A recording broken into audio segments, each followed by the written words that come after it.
السلام علیکم۔ مفتی طارق مسعود کے لیٹسٹ بیانات سننے کے لیے ہمارے چینل لرن اسلام کو سبسکرائب کریں۔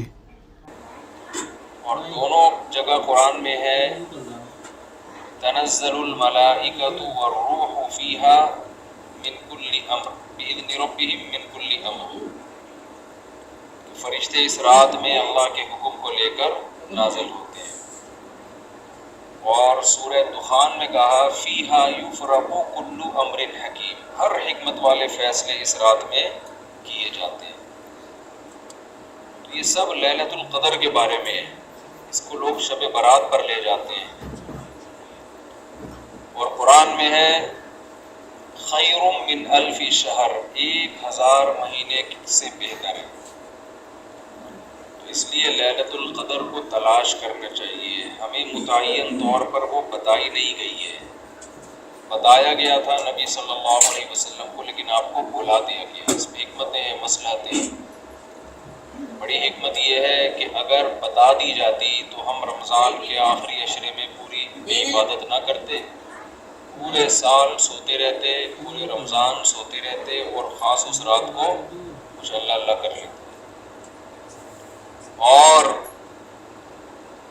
یہ بھی خطرہ تھا بتا دی جاتی تو اس میں گناہ کا عذاب بھی 1000 گنا، سینکڑوں گنا بڑھ جاتا، پھر حجت تمام ہو جاتی، پھر کوئی گناہگار یہ نہیں کہہ سکتا تھا کہ بھئی مجھے کیا پتا تھا آج لیلۃ القدر ہے۔ بڑا عذاب آ سکتا تھا اللہ کا، کوئی اس رات میں گناہ کرتا۔ اس لیے اللہ کی حکمت نے اس بات کا تقاضا کیا کہ اس رات کو چھپا دیا جائے۔ اب امکانات ہیں، پہلی بات تو رمضان میں ہوگی، اتنی بات تو تقریباً یقینی ہے۔ دوسری بات رمضان کے آخری عشرے میں ہوگی، یہ بھی تقریباً یقینی ہے۔ اب آخری عشرے میں پھر ہمیں یقینی نہیں بتایا کون سی رات، یہ بتا دیا گیا کہ طاق راتوں میں، یعنی 21ویں رات، 23ویں رات، 25ویں، 27ویں اور 29ویں، ان راتوں میں امکان زیادہ ہے۔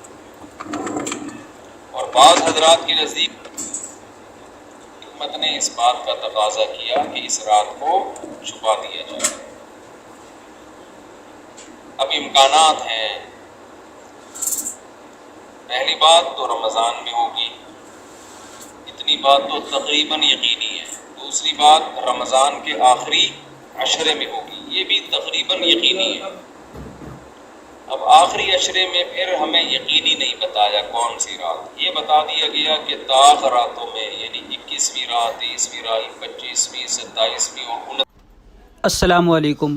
مفتی طارق مسعود کے لیٹسٹ بیانات سننے کے لیے ہمارے چینل لرن اسلام کو سبسکرائب کریں۔ بات تو رمضان میں ہوگی، اتنی بات تو تقریباً یقینی ہے۔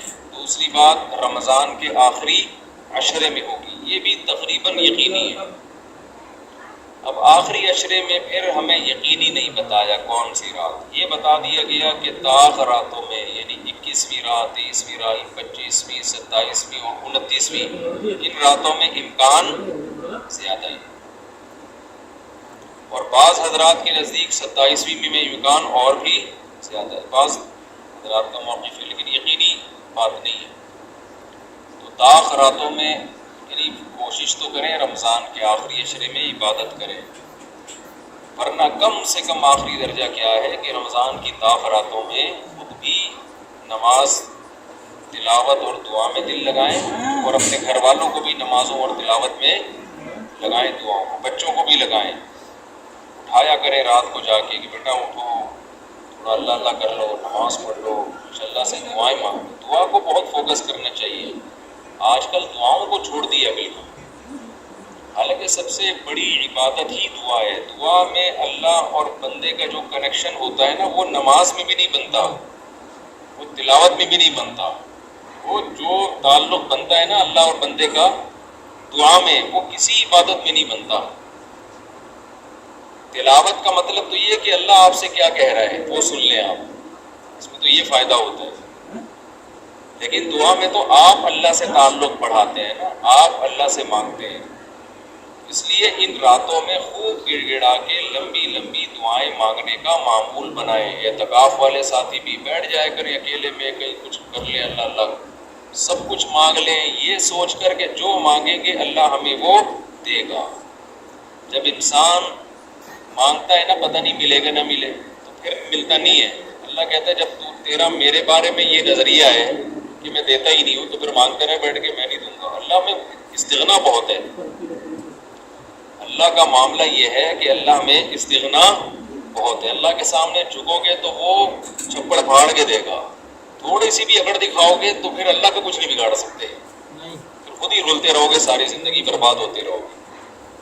جیسے نبی صلی اللہ علیہ وسلم نے ایک بوڑھے کو بخار میں دیکھا, فرمایا کہ طہور, یہ بخار تمہارے گناہوں کو معاف کرے گا, خیر برکت کا ذریعہ ہے. وہ بیچارہ غصے میں تھا, اس نے کہا.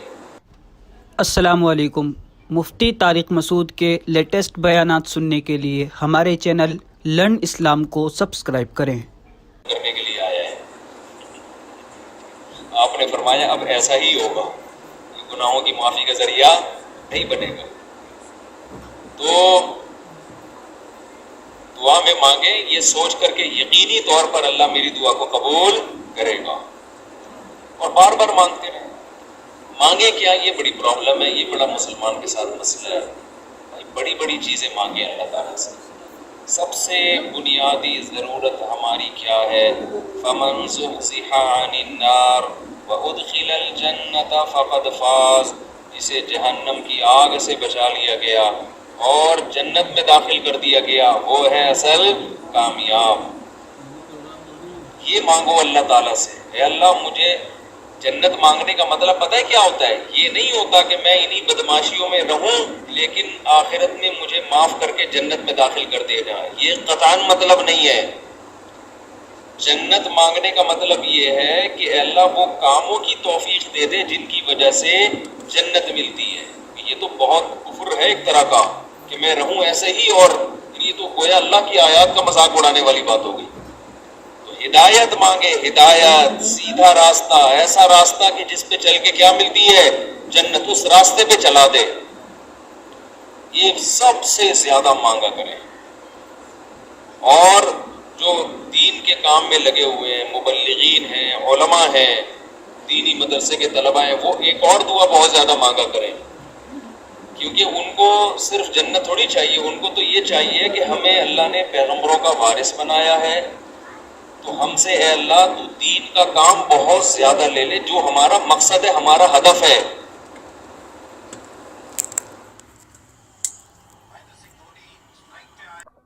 اللہ پاک مجھے اور آپ سب حضرات کو اس مفتی صاحب کے اس بیان پر عمل کرنے کی توفیق نصیب عطا فرمائے, اور مفتی صاحب کی عمر میں برکت نصیب عطا فرمائے. اور مفتی صاحب کے لیٹسٹ بیان سننے کے لیے ہمارے چینل لرن اسلام کو سبسکرائب کریں.